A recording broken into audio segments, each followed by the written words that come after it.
உங்கள் மா நேச்சுரல்ஸின் இன்றைய டிப்ஸ்.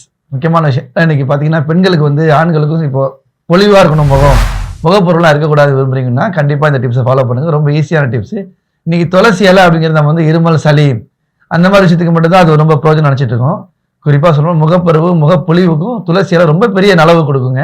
ஒண்ணும் இல்ல, கொஞ்சம் முல்தானி மட்டி, கொஞ்சோண்டு துளசி இலையை நல்லா அரைச்சி, அதுல முல்தானி மட்டி சேர்த்து கலந்து, கொஞ்சோண்டு லெமன் அதுல சேர்த்து வச்சு ஒரு பேஸ்ட் மாதிரி செஞ்சு அதை நீங்க ஃபேஷியலா பண்றது மூலியமாக ஒரு 15 நிமிஷம் மட்டும் நீங்க அதை காய வச்சு ஊற வச்சு அதுக்கு பிறகு நீங்க முகத்தை கழுவுனீங்கன்னா நல்ல முகம் பொலிவா இருக்கும். அதே போல பாத்தீங்கன்னா முகத்தில் இருக்கக்கூடிய அந்த பருகள், கரும்புள்ளிகள் எல்லாமே அது நீங்க தொடர்ச்சியா செஞ்சு வர நல்லா நீங்கி ஒரு பொலிவான முகத்தை உங்களால பார்க்க முடியும். இதை மற்ற பெண்களுக்கும் குறிப்பா ஆண்களுக்கு கூட நீங்க ஷேர் பண்ணலாம். அதே போல பாத்தீங்கன்னா நம்ம ப்ரொமோஷன் இப்போ வீடியோஸ் போடுறதுக்கு பேசுறது கிடையாது. நம்ம ப்ராடக்ட்டை பத்தி எதுக்காக சொன்னா நீங்க சப்ஸ்கிரைப் பண்ணுவீங்க, கமெண்ட் பண்ணுவீங்க அப்படின்னு சொல்லி தான் நம்ம வந்து நம்மளுடைய ப்ராடக்டோட ப்ரொமோஷன் இப்போ வந்து கடைசியா சொல்ல நிறுத்திட்டோம். அதே போல ஷேர் பண்ணுங்க. நன்றி.